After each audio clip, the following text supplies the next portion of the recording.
kang sumigaw, wala akong gagawin sa'yo masama. Tanggalin ko ang pagkakatapid ng bibig mo kung mga ngako kang hindi ka mag-iinda. Wala ka sa akin, hindi ako masama. Hindi mo ko kilala, kaya kong patunayan sa'yo na ako isang mabuti. Abel, paano yung patutunayan ang iyong sinasabi? Sige na. Sabati mo ako pagtatawanan sa sasabihin ko sa iyong patunay. Tignan natin. Hiningiti-ngiti mo dyan. Sabi mo huwag akong tatawa. Ikaw lang pala? Ito na, handa ka na ba? Kanina pa, ang bagal mo. Nais ko sanang ikaw babae at masawa. Ha? Sinaulo ka ba? Siniloko mo lang ako, no? Kabata-bata pa natin.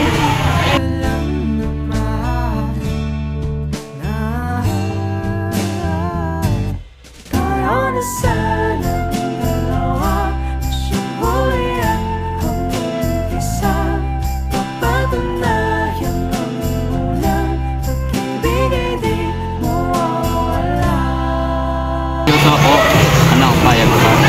Ano ganun lang ba yun? Alam kong mahirap akong paniwalaan, hayaan mo yung paliwanag ko. Kasama ko si Itay, papunta kami sa tribo ng mga nubes. Upang pumili ako ng aking mapapangasawa. Ngunit ikaw ang ibig ko, ikaw ang pinipili ko. Ano meron sa akin? Bakit ako ang nakinig? Hindi na lang, ang tanging alam ko lamang, ikaw ang binigyan ng pagkakataon sa akin. Ikaw ang aking nakita, kaya naman pagbigyan mo na ako. Hindi naman sa ibig sabihin na pumayag ka ay para sa tayo. Hindi ko malaman na aking sasabihin sa'yo. Pero, sige na nga. At sa iyo, ako'y labis mong pinaligaya. Asahan mong hindi ka magsisisi sa iyong desisyon.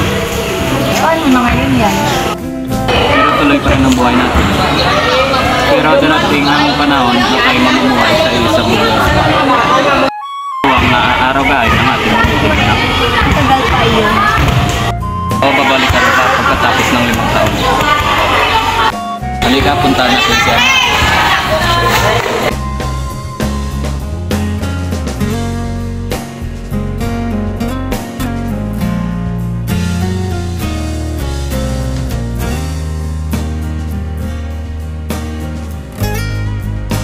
Ama, Anong pulsa? Bakit?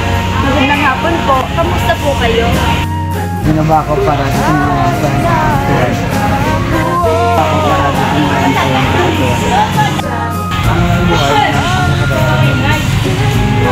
ang buhay naman ang katayan ito.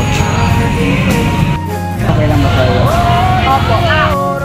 Halina kayong dalawa at usapin natin